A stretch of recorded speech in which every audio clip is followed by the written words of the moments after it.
स्वातंत्र्याच्या आधी बहिर्जी नाईक असतील, उमाजी नाईक असतील, बेडर कन्नप्पा असतील, सिंदूर लक्ष्मण असतील, अनेक 40 महापुरुष आमचे फासावर गेले. ह्या जातीचं एवढं मोठं योगदान ह्या महाराष्ट्रासाठी आणि देशासाठी आहे. पण ह्या रामोशी बेडर वेरड समाजात आद्य क्रांती, पहिली क्रांतीवर राजे उमाजी नाईक जन्माला आले. त्या राजे उमाजी नाईकांच्या आजपर्यंत 2014 पर्यंत राजे उमाजी नाईक दरोडेखोरांच्या यादीमध्ये होते. त्यांची सरकारी जयंती साजरी केली. आद्य क्रांती राजे उमाजी नाईकांच्या नावानं आर्थिक विकास महामंडळ झालं. आर्थिक विकास महामंडळानंतर राजे उमाजी नाईकांच्या नावानं पुरस्कार आता जाहीर झाला. आद्य क्रांती राजे उमाजी नाईक असतील, बहिर्जी नाईक असतील, सिंदूर लक्ष्मण असतील, कन्नप्पा नाईक असतील, ह्या सर्वांच्या नावानं ITI कॉलेजला नावं लागली. आद्य क्रांती राजे उमाजी नाईक आणि इतर 40 जे महापुरुष आहेत त्यांच्या सर्वांचे एक आता त्या ठिकाणी राष्ट्रीय स्मारक बनतंय. त्या राष्ट्रीय स्मारकाला 49 कोटी 10 लाख रुपये त्या ठिकाणी निधी आणि 5 एकर जमीन देण्यात आली.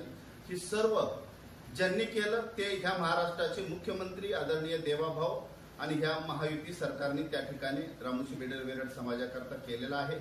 यामध्ये प्रामुख्याने देवाभाऊ ही आमच्याकरता एक दैवत लाभलेला आहे. आम्ही देवाभाऊला देवच आमच्यामध्ये मानतो. खऱ्या अर्थानं याची उपकाराची फेड म्हणून आपण समाजासमोर जावं, आपण समाजाला त्याचं योगदान काय आहे ते सांगावं. समाजाला महामंडळाच्या माध्यमातून आद्य क्रांती राजे उमाजी नाईकांच्या नावाने आर्थिक विकास महामंडळ झालेलं आहे. त्या महामंडळाच्या माध्यमातून आपण लोकांपर्यंत जाऊन आपल्या गोरगरीब जनतेला त्याचा फायदा कसा होईल. आर्थिक विकास महामंडळ झाल्यानंतर आपण त्याच्यामध्ये 1 लाख रुपयाची थेट योजना जी होती महामंडळ आणि जी खालचे समाज बांधव त्याच्यामध्ये 2 लाख आता त्या ठिकाणी देवेंद्रजींनी घोषणा केली आणि काही दिवसामध्ये ती 2 लाख रुपये एका व्यक्तीला 2 लाख रुपये थेट योजना मिळणार आहे. 15 लाखापर्यंत बिनयाजी कर्ज मिळणार आहे. अनेक योजना त्याच्यामध्ये आपण करणार आहे. जसे महाज्योती आहे त्याचप्रमाणे याच्यामध्ये आद्य क्रांती राजे उमाजी नाईकांच्या सुद्धा नावानं त्या ठिकाणी आपण त्यामध्ये आपल्या मुलांच्या शिक्षणाकरता, UPSC MPSC करता किंवा पोलीस भरती करता, ट्रेनिंग करता त्या ठिकाणी आपण सर्व त्या माध्यमातून होणार आहे. हे करत असताना रामोशी बेडर वेरड समाजाक पहिल्यापासून एक इमानदारी आलेली आहे आणि त्या इमानदारीची जाण म्हणून आमच्याकडे धन दौलत ह्या सरकारकरता किंवा या नेत्याकरता देण्याकरता नाहीये, पण आमच्याकडे इमानदारीने समाजापर्यंत जाणं, समाजाला सांगणं आणि त्याचमुळं धन्यवाद मुख्यमंत्री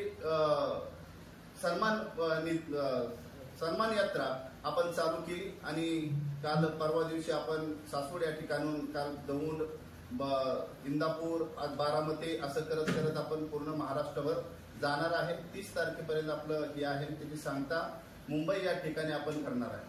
त्या दिवशी तुम्ही भाषण करताना मुख्यमंत्री देवेंद्र त्यामध्ये खास करून आपल्याला सांगतो की जी स्मारक जी होते ज्यावेळेस 2014च्या आधी मला 13 सालामध्ये मी 2013ला मला संघटनेमध्ये काही आमचे नेते म्हणून आपल्या तालुक्याचे बबनराव खोमणे असतील, बाकीचे सुनील अण्णा चव्हाण असतील, जयवंतराव खोमणे असतील, मेजर असतील, अनेक 4-5 लोक जी अशी होती की ज्यांनी मला त्या संघटनेमध्ये आणलं, ज्यांनी मला बोलायला शिकवलं, ज्यांनी लढायला शिकवलं, तेच करोनाच्या काळामध्ये आमच्यापासून निघून गेले. त्यांचं फक्त एकच हे आत्ताचं जे राष्ट्रीय स्मारक होतंय हा आराखडा त्यांनी 3-4 वेळा तयार केला, पण पहिल्या लोकांना पहिल्या सरकारांका आम्ही जे दिला त्याच्यानंतर आपल्याला कुठलंही त्याच्यात रिझल्ट मिळालं नाही. आम्हाला जवळही उभं केलं नाही. आम्हाला आमच्या डोक्यावर मायेचा हात कुणीही ठेवला नाही.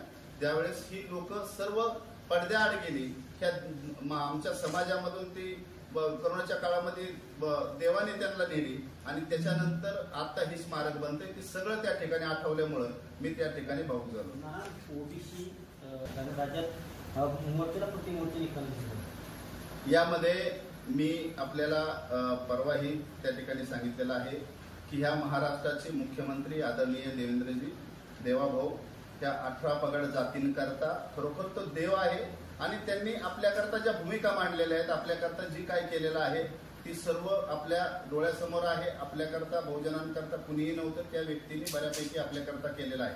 आणि त्यामध्ये राहिला ह्या आरक्षणाचा विषय, तर त्यामध्ये जे पहिलं जे त्यांनी मांडलं होतं की आपण बहुजन समाजाच्या किंवा भटकी मुक्तांच्या किंवा ओबीसींच्या कुठल्याही आरक्षणाला धक्का न लावता आपण मराठा समाजाला ती देऊ आणि त्या ठिकाणी त्याच पद्धतीने त्यांनी दिलेला आहे. मला तरी असं वाटतंय की याच्यामध्ये मी माझा एवढा मोठा अभ्यास नाही, पण जेवढा मी अभ्यास केलेला आहे याच्यामध्ये ओबीसीला काही घाबरायचे कारण नाही, ओबीसीला कुठलाही धक्का लागलेला नाही. त्यामुळं माझा विश्वास व माझ्या बहुजन समाजाचा विश्वास देवेंद्रजींवरती आहे.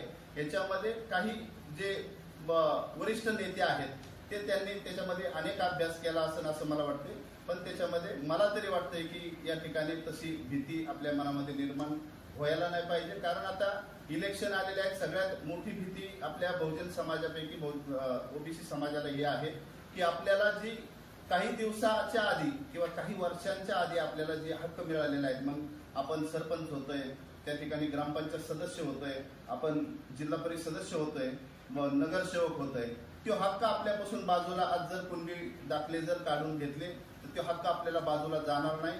पण याचा अर्थ हा नाहीये की ह्याच आरक्षणाचा किंवा हेच मुद्दा पुढं आपल्या त्याच्यामुळे ज्यादा दाखले मिळू शकतात आणि सरसकट मिळू शकतात म्हणून आपण अडचणीत येऊ शकतो. पहिले कुणबी दाखले पहिले पण आहेत, प्रत्येकाला त्या ठिकाणी मिळत आहेत.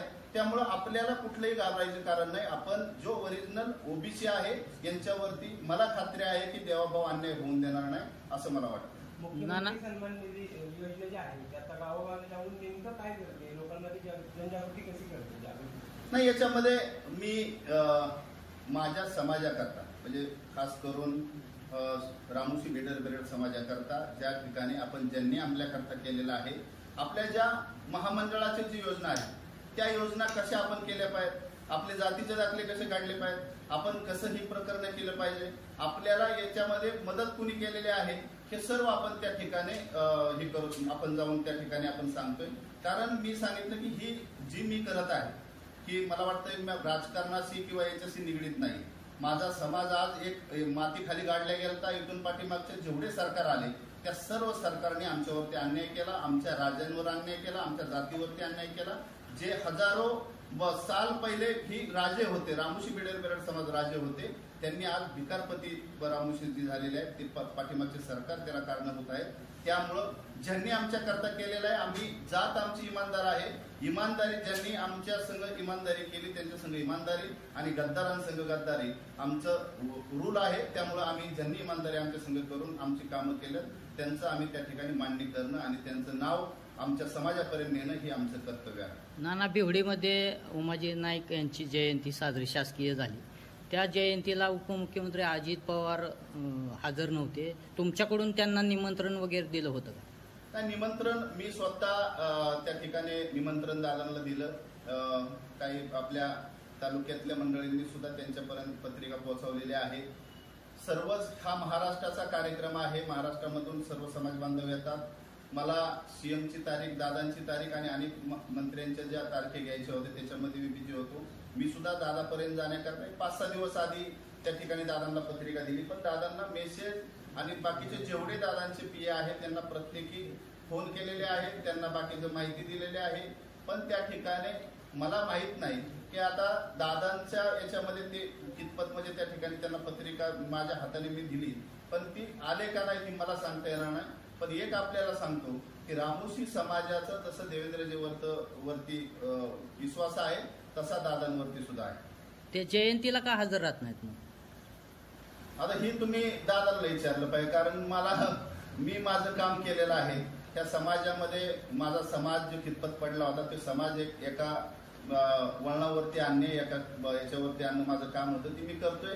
आपण दादांना विचारा, पण दादांना हे पण सांगा की दादा रामोशी बेडर समाज हा पहिल्यापासून तुमच्या जवळ आहे आणि इथून पुढे सुद्धा राहील. फक्त थोडा डोक्यावर हात ठेवा, सर्व व्यवस्थित होईल. एकीकडे मुख्यमंत्री सांगतायत की भाजपचा डीएनए हा ओबीसीचा आहे. मग असं असताना मराठा समाजाच्या आरक्षणासंदर्भात जो जी आर काढलाय, या जी आर मुळे ओबीसीमध्ये जे संभ्रमाचं वातावरण पसरलंय, जे भीतीचं वातावरण, यामध्ये आपण सर्वांनी पाहिलं की मुंबईमध्ये काय परिस्थिती निर्माण झाली. त्या ठिकाणी देवेंद्रजी किंवा अनेक कोणता मुख्यमंत्री असला तरी त्या ठिकाणी त्याच पद्धतीने झालं असतं. जो जी आर त्यांना दिलेला आहे त्याच्यामध्ये काही निजामाच्या काळामध्ये त्या ठिकाणी विदर्भ मराठवाडा जो होता त्या याच्यामध्ये येत होता. त्यामुळं काही याच्यामध्ये ती निकष त्याच्यामध्ये येतात. पण खऱ्या अर्थानं त्या जी आरचा अर्थ हा नाही की तो सरसकट आहे. जी आर जो आहे आपण वाचला असेल की ती सरसकट कुणालाही ती मिळणार नाही. सरसकट कुणालाही ती होणार नाही. याच्यामध्ये पहिलेही जे कुणबींकरता जे निकष होते तेच निकष त्याच्यामध्ये आहेत. त्यामुळे ती काय अडचण नाही.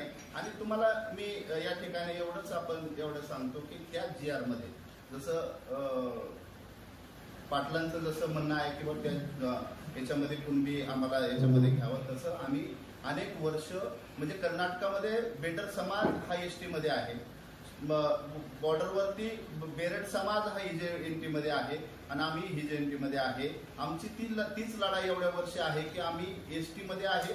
आमचा जो रोटीबिटीवाला आहे किंवा बाकीचं हे आहे, आपण तो GR जर पाहिला असेल, जो GR आपला जो निजामाचा जे गॅजेट आहे, निजामाचे जे गॅजेट आहे त्या गॅजेटमध्येच रामोशी, बेडर आणि बेरड आणि वाल्मिकी हा एकच समाज आहे.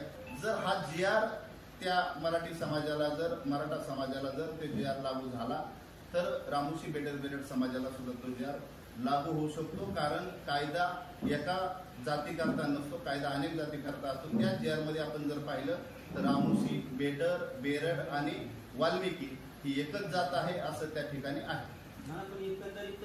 तेच महत्वाचं आहे की ते तसं होऊ शकत नाही.